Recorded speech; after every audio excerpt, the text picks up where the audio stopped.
The gunshot echoed through the restaurant, shattering more than just the peaceful dinner atmosphere. As Captain McCluskey and Sollozzo slumped forward, their blood pooling on the checkered tablecloth, Michael Corleone stood motionless, the smoking gun still in his hand. In that moment, the reluctant son became what he had sworn never to be, his father's true heir. This wasn't just a murder. It was the birth of a new dawn. If you're enjoying this dramatic retelling of one of cinema's greatest masterpieces, please hit that like button and subscribe to the channel for more immersive storytelling experiences that bring classic films to life. The year was 1945, and America welcomed home its heroes from the battlefields of Europe and the Pacific. Among them was Michael Corleone, a decorated Marine and the youngest son of Vito Corleone, the most powerful mafia boss in New York. Unlike his brothers Sonny and Fredo, Michael had no interest in the family business. He had dreams of legitimacy, of building a life with his girlfriend Kay Adams that existed outside the shadows of his father's empire. "That's my family, Kay. It's not me," Michael had assured her when they attended his sister Connie's lavish wedding. The celebration was a display of Don Corleone's influence. Politicians, judges, and police captains all paying their respects to the man who held their favors in his ledger. While guests danced and feasted in the garden, men slipped into the Don's study to ask for justice that the law couldn't provide. Vito Corleone was a man of contradictions. He ordered men killed without remorse, yet refused to deal in narcotics, because he considered it dirty business. He built his empire on gambling, protection, and union control, but dreamed of a day when the Corleone family would be completely legitimate. Most of all, he wanted this for Michael, his brightest son, the one who could have been a senator or governor someday. Bonacera, the undertaker, was the first to seek the Don's help that day. His daughter had been brutally beaten by two young men who had attempted to take advantage of her. When the courts gave them suspended sentences, Bonacera came to Don Corleone for justice. "What have I done to deserve such disrespect?" Vito asked, his voice soft but cutting. "America has been good to me," Bonacera replied, his hands trembling. "And you found paradise in America. You had a good trade, made a good living. The police protected you, and there were courts of law. You didn't need a friend like me. But now you come to me and say, 'Don Corleone, give me justice.' But you don't ask with respect. You don't offer friendship. You don't even think to call me Godfather." The undertaker fell to his knees, understanding the price of the Don's favor. "Be my friend, Godfather." This was the world Michael wanted no part of. A world where justice was a commodity, where loyalty was currency, and where family meant something far more binding than blood. The wedding celebration continued as Johnny Fontaine, a famous singer and Vito's godson, performed for the guests. Later, in private, Johnny confessed to the Don that his career was in trouble. A studio head named Jack Woltz was blocking him from a film role that could revive his fading stardom. Don Corleone patted his godson's cheek. "You spend time with your family?" he asked. "Sure I do," Johnny answered. "Good, because a man who doesn't spend time with his family can never be a real man." Then, with the gentleness of a father, he added, "I'm going to make him an offer he can't refuse." Days later, Jack Woltz woke to find his prized thoroughbred's severed head in his bed, a message that required no translation.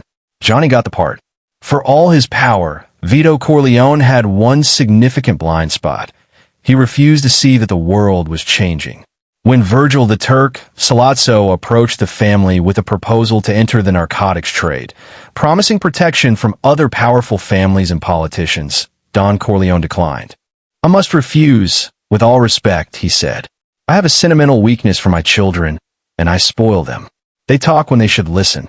This refusal set in motion a chain of events that would forever alter the Corleone family. Sollozzo, backed by the rival Tattaglia family, attempted to assassinate Don Corleone, leaving him critically wounded but alive. With the Don in the hospital, Sonny Corleone, the hot-headed eldest son, took control of the family. Michael, visiting his father in the hospital, discovered that the police guard had mysteriously disappeared. Another attempt on his father's life was imminent. In that moment of crisis, the reluctant son stepped into the family business. He moved his father to another room and stood outside the hospital entrance, his collar turned up against the winter cold, looking like what he had never wanted to be, a gangster. When Sollozzo requested a meeting to settle things with the Corleones, it was Michael who volunteered to meet him.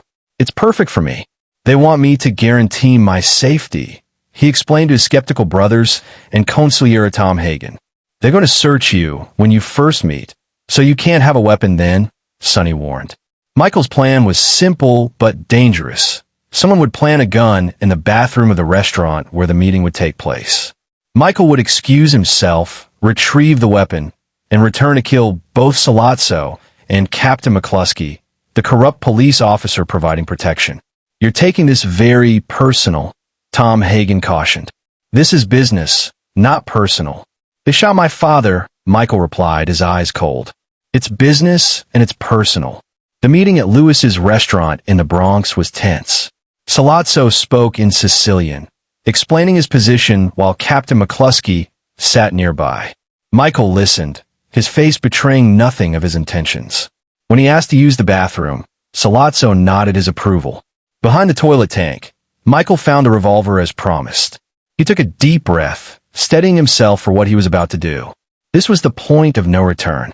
Once he walked back to that table and pulled the trigger, Michael Corleone would cease to exist as he had been. The war hero, the college boy, the American success story. He would become what his father had tried to protect him from becoming. When Michael returned to the table, he hesitated only for a moment. Then, with mechanical precision, he drew the gun and fired. Captain McCluskey took the first bullet in his throat, followed by another to his forehead. Before Sollozzo could react, Michael turned the gun on him, firing a single shot that caught him in the chest. The gun clattered to the floor as Michael walked calmly out of the restaurant, Clemenza's words echoing in his mind. "Leave the gun. Take the cannoli." That night, Michael fled to Sicily, his ancestral homeland, while New York erupted in a war between the five families.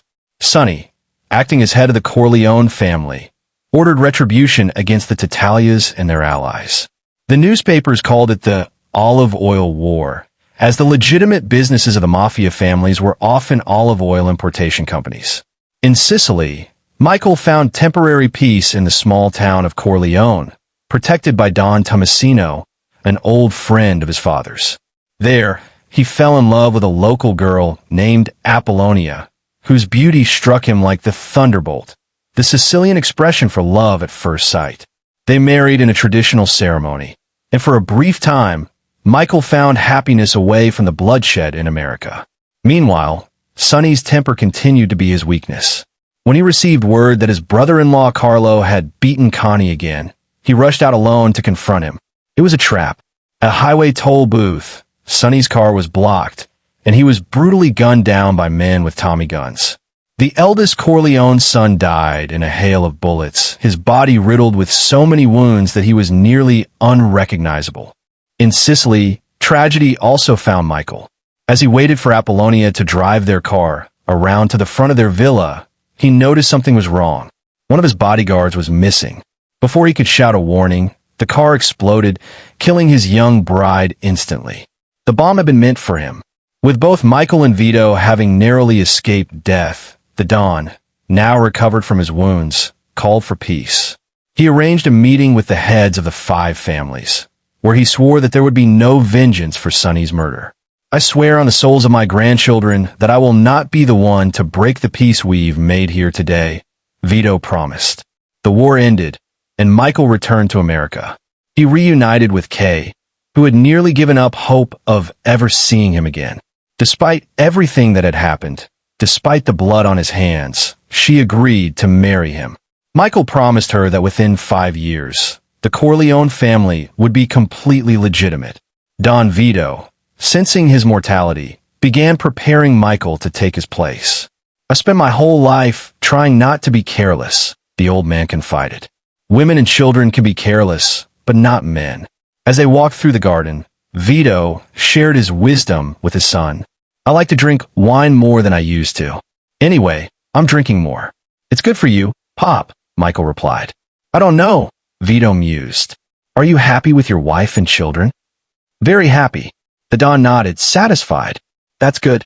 I hope you don't mind the way I keep going over this Barzini business. No, not at all. It's an old habit. I spent my life trying not to be careless. Women and children can be careless, but not men. These conversations were Vito's final gift to his son, the knowledge needed to survive in their dangerous world. He warned Michael about who would betray him, about how Barzini would set him up through someone close to the family. When Vito Corleone died of a heart attack while playing with his grandson in his tomato garden, Michael became the new Don. At his father's funeral, Tessio, one of the family's most trusted capo regimes, approached Michael with a message that Barzini wanted to arrange a meeting. In that moment, Michael understood this was the betrayal his father had warned him about. Michael's plan for revenge was methodical and comprehensive.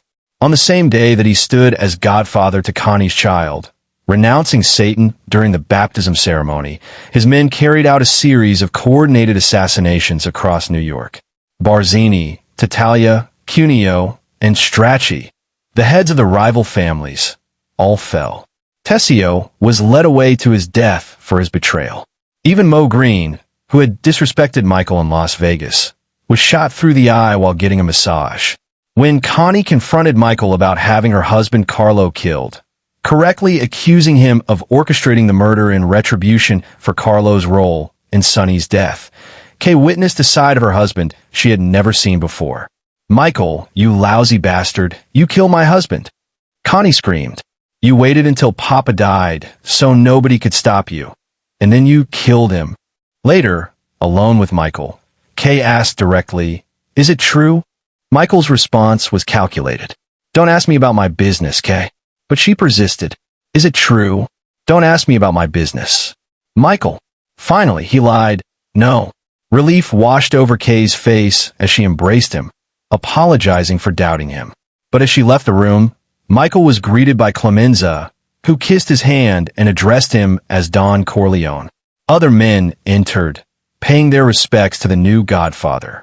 Kay watched from the doorway as the door closed on her, symbolically shutting her out from the truth of who her husband had become.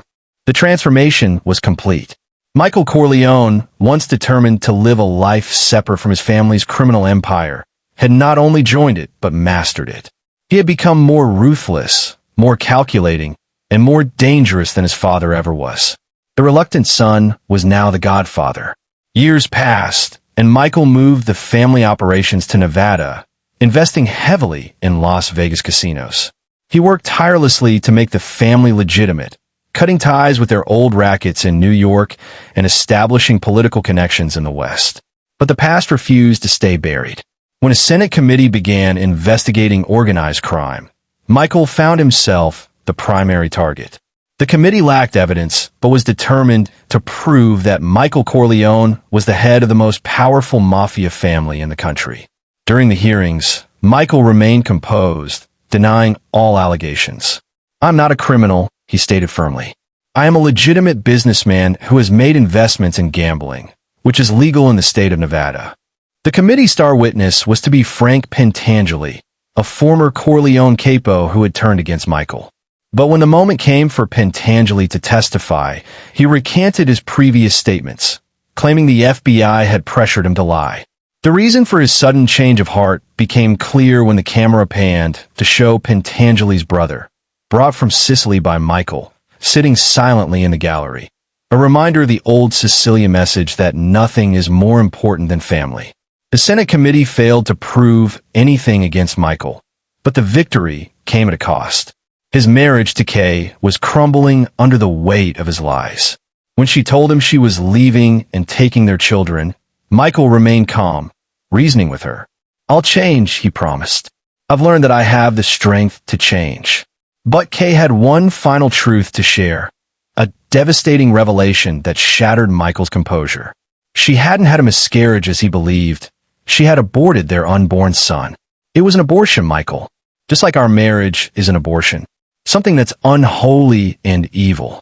I didn't want your son, Michael. I wouldn't bring another one of your sons into this world. It was an abortion, Michael. It was a son, and I had it killed because this must all end. In a rare display of uncontrolled rage, Michael struck her. Their marriage was over, But Michael's determination to protect his family, particularly his children, remained absolute. He would keep them close, even as everything else fell apart. The final tragedy came when Michael discovered that his older brother Fredo had betrayed him, providing information to his enemies. Though he promised his mother that no harm would come to Fredo while she lived, after her death, Michael ordered his brother's execution. As Fredo recited a Hail Mary while fishing on Lake Tahoe, Alneri, Michael's bodyguard, shot him in the back of the head. With this act, Michael Corleone completed his transformation. He had protected the family business at the cost of the family itself. He sat alone in his compound by Lake Tahoe, powerful beyond measure, but isolated from everything he once held dear. Years later, an older Michael reflected on his life's journey. "Just when I thought I was out, they pulled me back in," he lamented, recognizing that the path he had chosen had no exit.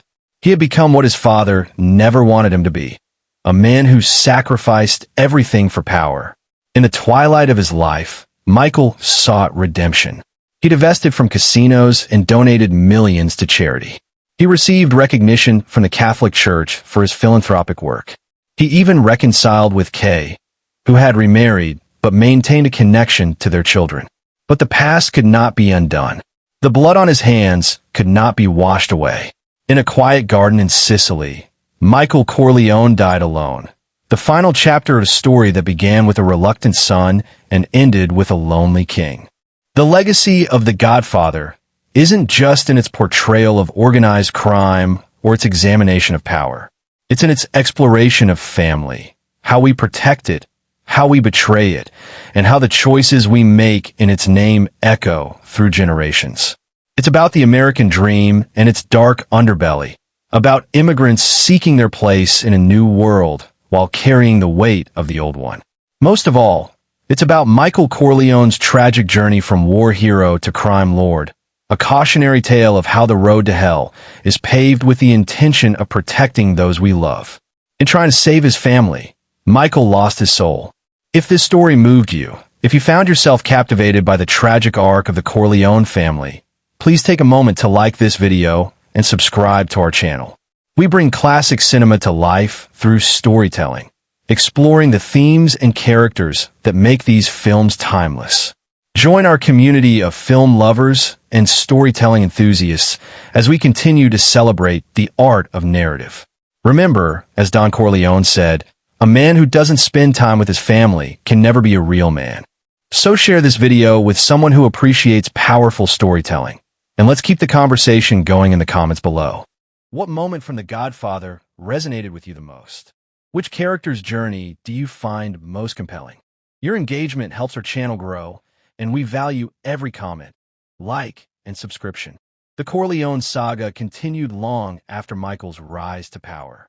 His attempts to legitimize the family business faced constant challenges, both from rival organizations and from within his own ranks.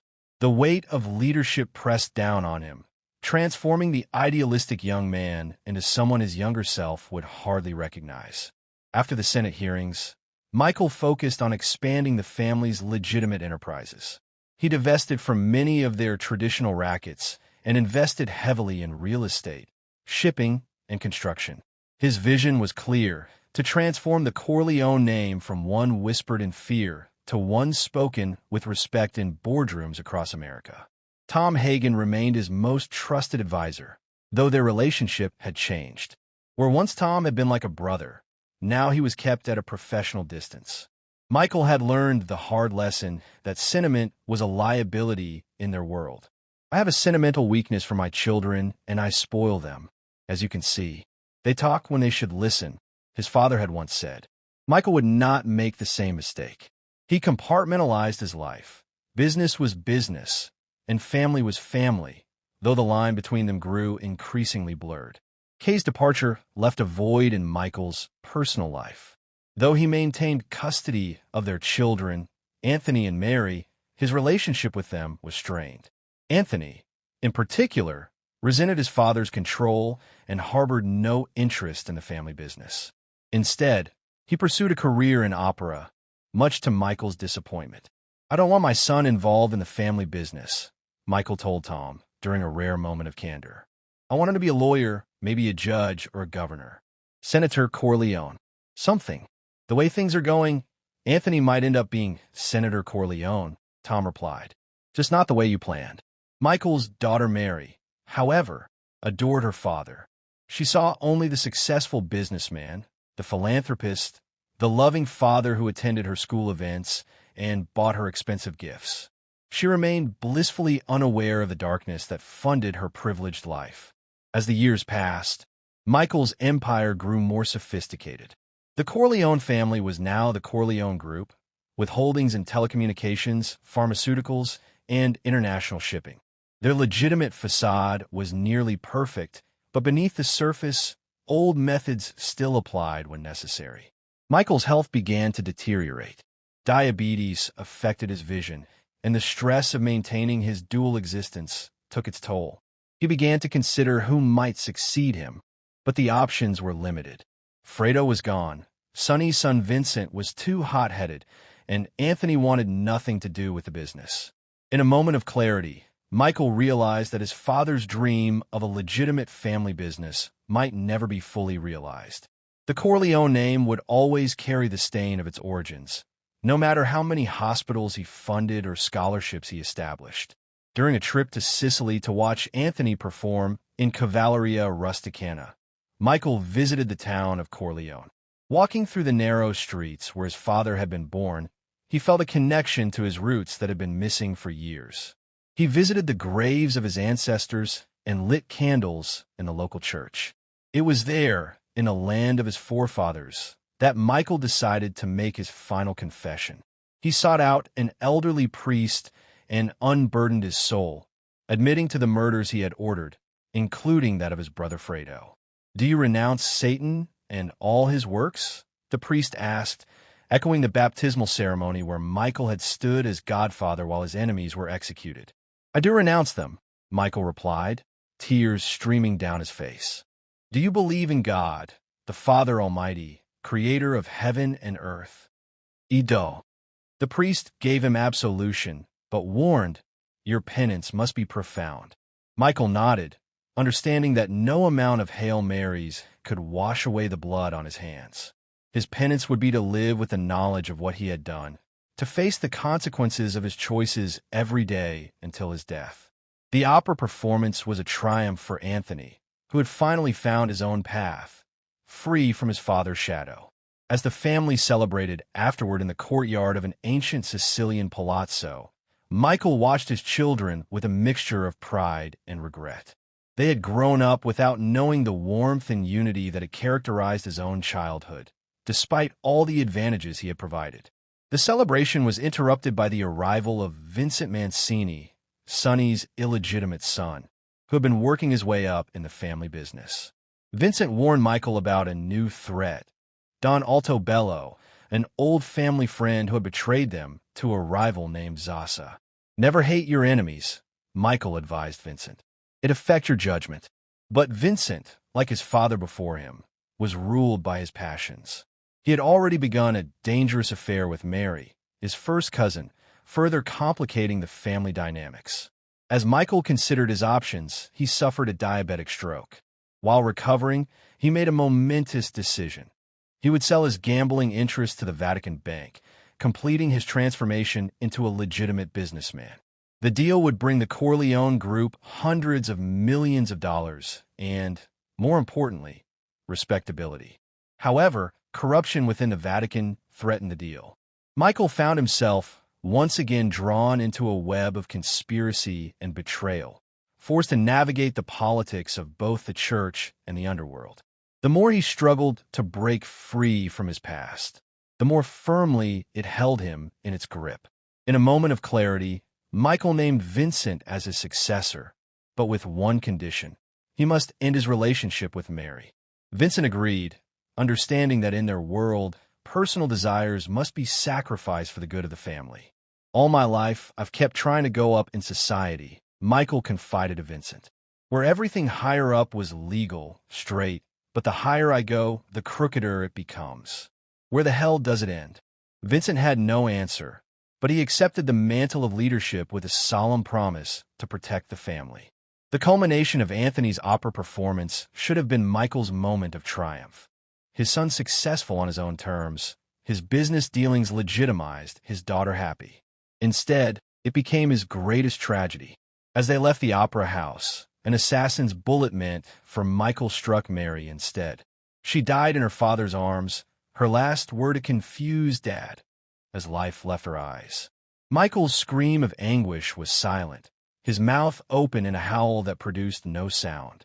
The pain was too profound for noise.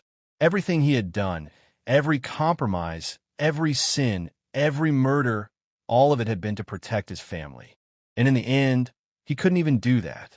Years later, an elderly Michael sat alone in the garden of his Sicilian villa. The powerful Don Corleone was now a frail old man, his empire passed to others, his family scattered. As he dozed in the warm sun, memories washed over him. Dancing with Apollonia at their wedding, teaching Anthony to fish, watching Mary take her first steps. He remembered his father's words. A man who doesn't spend time with his family can never be a real man. In pursuing power and protection, Michael had lost sight of what truly mattered. The family he had sacrificed everything to preserve had been destroyed by those very sacrifices. The orange he had been peeling fell from his hand as Michael Corleone slumped forward in his chair, dead from a heart attack. There was no violence in his passing, no gunshots or explosions, just an old man dying alone with his regrets. The once mighty Godfather returned to dust, his legacy a cautionary tale of power's corrupting influence and the true meaning of family. In the end, Michael Corleone's story reminds us that the choices we make in the name of protection and love can sometimes lead us down paths that destroy the very things we seek to preserve. His journey from reluctant son to ruthless Don to repentant father encompasses the full tragedy of human ambition and its costs. The Corleone saga continues to resonate because it speaks to universal truths about family, loyalty, power, and redemption. It asks us to consider what we would sacrifice for those we love and at what point the price becomes too high. It reminds us that even the most powerful among us cannot escape the consequences of their actions. As Don Vito once said, "I spent my whole life trying not to be careless. Women and children can be careless, but not men." Michael learned this lesson too well, becoming so careful, so calculating, that he lost the capacity for the very love he sought to protect. The true power of The Godfather lies not in its portrayal of organized crime or its examination of the American dream, but in its unflinching look at how easily we can become the very thing we once despised when we believe our cause is just. Michael's transformation from war hero to crime lord wasn't a sudden change, but a series of choices, each seemingly necessary at the time, each taking him further from the man he had intended to be. In our own lives, we may not face the extreme circumstances of the Corleone family, but we all make choices about what we value, what we're willing to compromise, and where we draw our moral lines. Michael's tragedy serves as a reminder to consider not just the immediate consequences of our actions, but their long-term impact on our souls and on those we love.